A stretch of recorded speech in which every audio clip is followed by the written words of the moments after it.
Сосын Давлатовтың сабағына қатыссаңдар, оның бәрін үйретеді, енді оның кітабында оқысаңдар болады.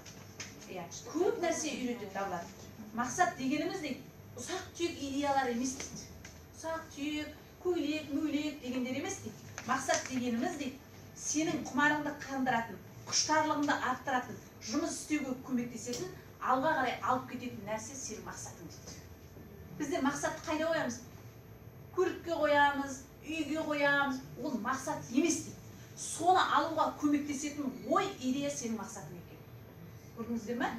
Сондықтан сіздер ақшаларыңды, ойларыңды қазір тек қана көлікпен неге қойып жатсыңдар ғой? Оны білмегендіктен, ол да жақсы, оған да қарай жүре бересіңдер. Но ақшаны табудың бірнеше жолдары бар, оны үйреніп білуіңіз керек. Мен өзім қазір өкініп жатырмын. Қанша ақша тапсам да, оны дұрыс жинамағаныма, мен дұрыс емес, өте білімсіз адаммын. Сондықтан әрі қарай оқуым керек. Бүгін ертең тренингке қатысуым керек десем, балам айтады, қашан қатыса бересің тренингке? Ақша ұмытып кетсем деп айтады маған айтады. Жоқ, мен уже қатысуым керек. Егер мен қатысып, мен үйренбесем, менің балдарымды кім үйретеді? Үлгі керек қой менен. Сондықтан қазір міне жас келіншексіңдер да, сіздер балаларың жақсы болсын десеңдер, сендер білімді болуларың керек. Жаңа қайталап жүрсіз ба?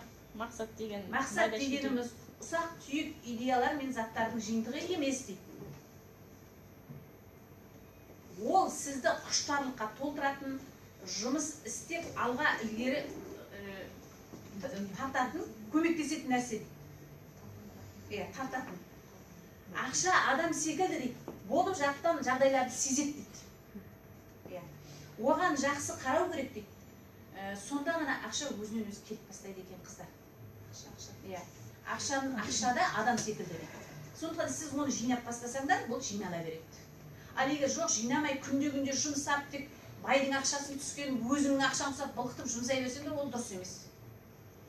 Дұрыс емес екен. Егер сіздер дейді, ойда жоқта дейді, жұмыстан айырылып қалсаңдар, сіздер әрі қарай өмір сүретін үйде қанша ақша бар? Вдруг жұмыстан шығып қалды. Күйеуің шығып қалды, өзің жұмыста жоқ, үйде отырсың. Қор бар ма үйде? Уже кедейсің дейсіз. Соны ойлау керек. Сондықтан не үшін ақша жинап қойыңдар, аттарыңа жинаңдар дейді. Себебі вдруг жұмыстан шығып қалсаңдар,